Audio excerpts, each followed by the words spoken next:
Hari ini kita sampai pada Hakim-Hakim pasal yang ke-7. Mengawali renungan hari ini, saya akan bacakan dalam Matius 17 ayat yang ke-20.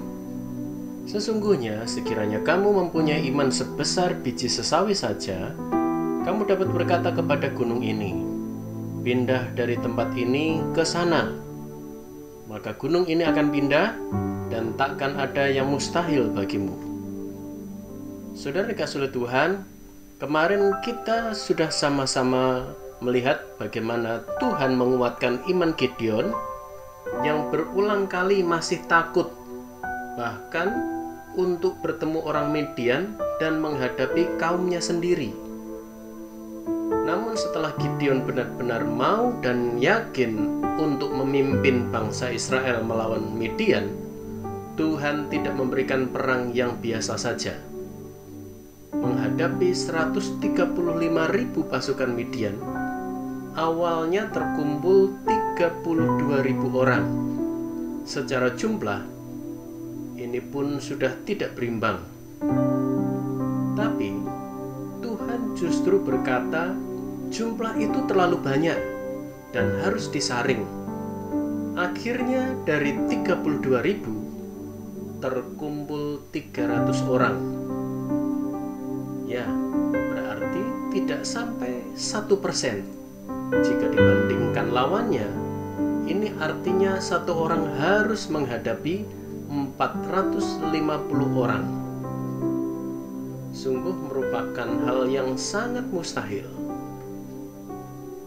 Memang tampaknya mustahil, tetapi setelah Tuhan memberi tanda kepada Gideon melalui mimpi salah satu prajurit di perkemahan Midian, Gideon pun bergerak dengan 300 pasukan yang membawa sangkakala dan buyung kosong dengan suluh di dalamnya. Di sini kita bisa melihat bahwa ujian iman sesungguhnya bukan hanya dihadapi Gideon saja, tetapi 300 orang yang diajak Gideon untuk maju berperang. Melalui hal ini kita paham mengapa Tuhan memfilter hingga tinggal 300 orang saja.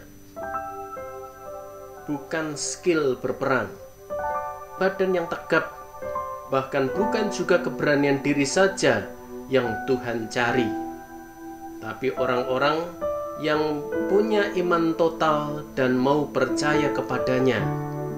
Nyatanya, Tuhanlah yang berperang sehingga bangsa Midian dan sekutunya saling bunuh, baru kemudian sisanya ditumpas oleh 300 pasukan itu beserta bantuan dari suku Naftali, Asyer, Manasye, dan Sebulan. Melalui kisah Gideon dan 300 pasukannya ini membuat kita teringat pada ucapan Yesus tentang iman. Iman sebiji sesawi saja sudah cukup untuk memindahkan gunung. Tentu bukan karena 300 orang itu yang hebat, bukan karena iman kita yang hebat, tetapi kepada siapa iman itu kita arahkan, itulah yang mempunyai kuasa untuk melakukannya. Jangan pernah sombong jika kita dimampukan menjadi alatnya untuk melakukan hal-hal yang hebat. Jangan juga buru-buru minder saat kemungkinan bisa dikatakan nol atau mustahil. Tuhan yang bisa melakukan semuanya. Selama Tuhan beserta kita, segala sesuatunya adalah mungkin. Puji Tuhan, Tuhan memberkati.